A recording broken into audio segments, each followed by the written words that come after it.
J'ai jamais compris pourquoi moi. Les problèmes physiques, les douleurs, je les ai toujours eus. Malgré le sport, les régimes, tout ça, ça n'a jamais changé en fait. À aucun moment, j'ai pensé que c'était une maladie et que j'y pouvais rien. J'en ai fait des choses. Tout ce qui est possible et imaginable de faire. J'ai fait tout ça pendant des années. On me disait, mais t'as des jambes énormes. J'ai fait tous les régimes possibles. J'ai jamais vraiment vu mes chevilles. J'en ai vu des dizaines, des médecins, des diététiciens, des médecins alternatifs. Vraiment, j'ai tout fait. J'étais mince du haut et j'avais 3 tailles de plus en bas. On m'a dit que c'était ma morphologie. J'ai envie de me sentir libre. Je me dis pourquoi faire? Pourquoi? Je serai avec ça tout le temps. J'ai pas de solution. Mon médecin m'a dit encore une maladie à la mode. Quand votre entourage vous rabâche à longueur de temps que vous êtes grosse parce que vous ne faites pas d'efforts, vous finissez par le croire.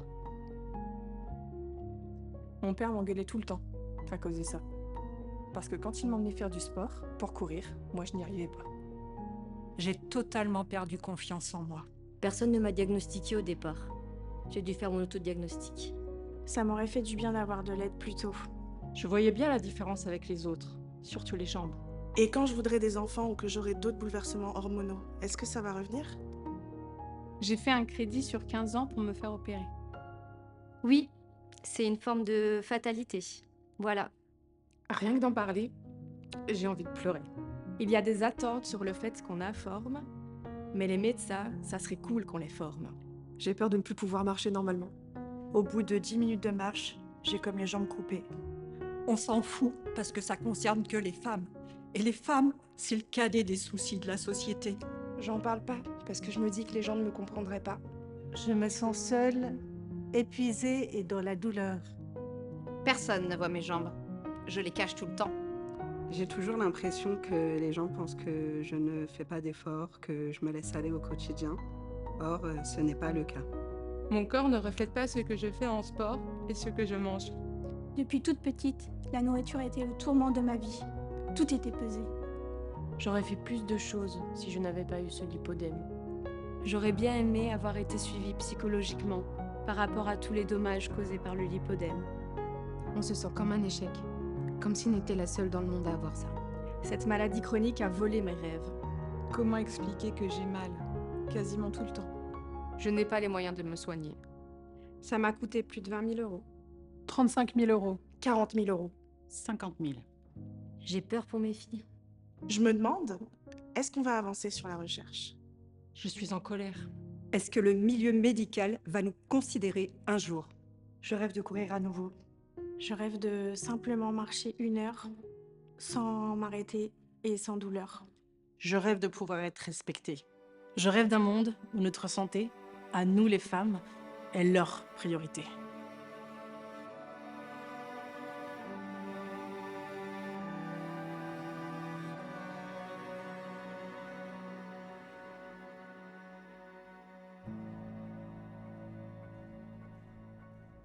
Une femme sur 10 dans le monde souffre en silence.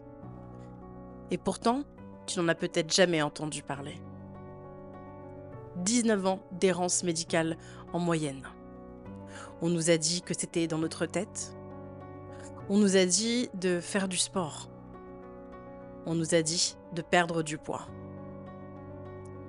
Mais ce n'est pas de la graisse saine.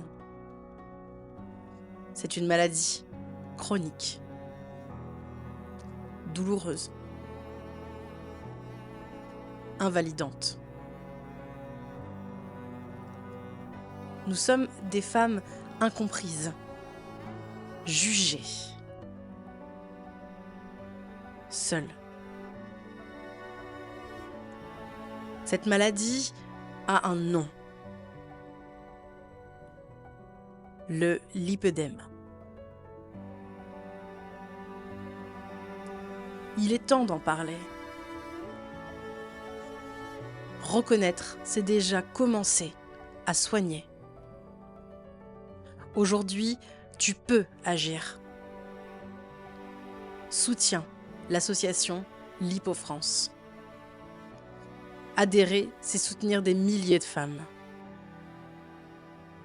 Et faire avancer la recherche. ensemble, on peut faire bouger les choses.